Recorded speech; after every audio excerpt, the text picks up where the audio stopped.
I too stand here today celebrating the success story of the Endangered Species Act, seeing that the gray wolf has been fully recovered.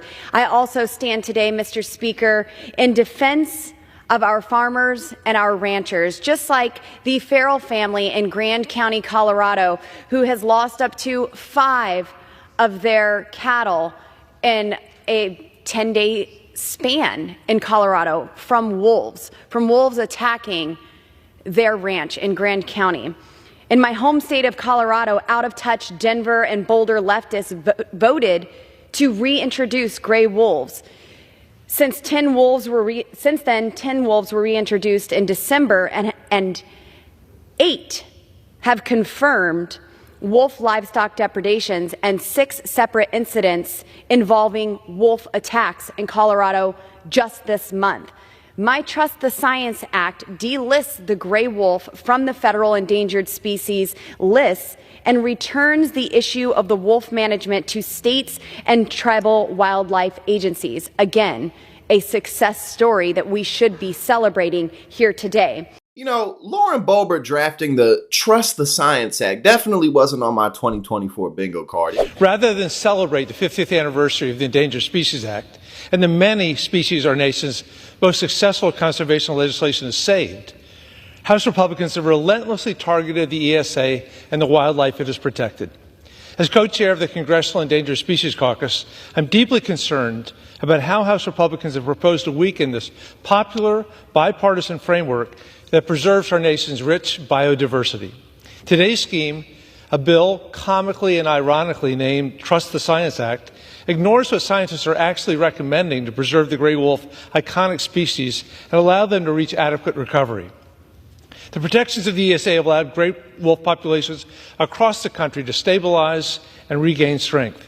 But if delisted nationally, gray wolves will once again be hunted and trapped to extinction. Throughout this Congress, my Republican colleagues have tried at every turn to weaken our bedrock environmental laws, and the Endangered Species Act has, of course, been one of their favorites to attack. Once again, Republican leadership has taken an opportunity to vilify an endangered species today, here on this floor, to sacrifice it to their precious industry groups.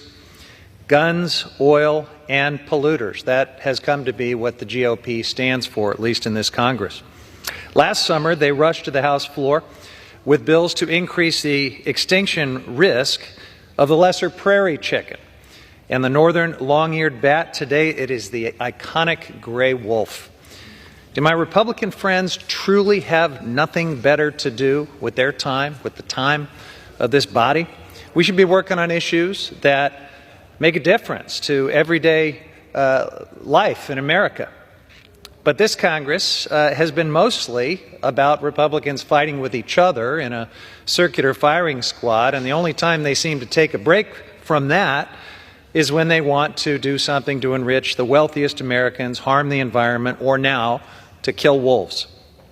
This bill is falsely named. It's called the Trust the Science Act. And it would legislatively delist the gray wolf in the Endangered Species Act in the lower 48. That is not something that is done based on science. It is something this bill would do by political fiat. The gray wolf is one of America's most iconic species. And while it is making a comeback, the science and the facts on the ground tell us that it still needs help. This bill would make it so that not a single gray wolf in the United States, in the entire country, would be protected by the Endangered Species Act. Yes, it is true that the Yellowstone, the National Park wolf reintroduction, is one of the great success stories of the ESA. We saw that as apex predators, wolves help to rebalance and revitalize vibrant ecosystems and flourishing wildlife populations in one of the crown jewels of our national park system. The ESA has kept the wolf from going extinct. We've gone from only several hundred wild wolves in America, and these were inhabiting northern parts of Michigan and Minnesota, to approximately 7,500 wolves today, with populations in at least 11 states. That is the ESA in action. It's a great success story, but that doesn't mean that we can just unfurl a banner and declare mission accomplished. And certainly not when folks who took wolves to the brink of extinction are ready to rev up the wolf-killing machine once again and put us right back on that path to extinction.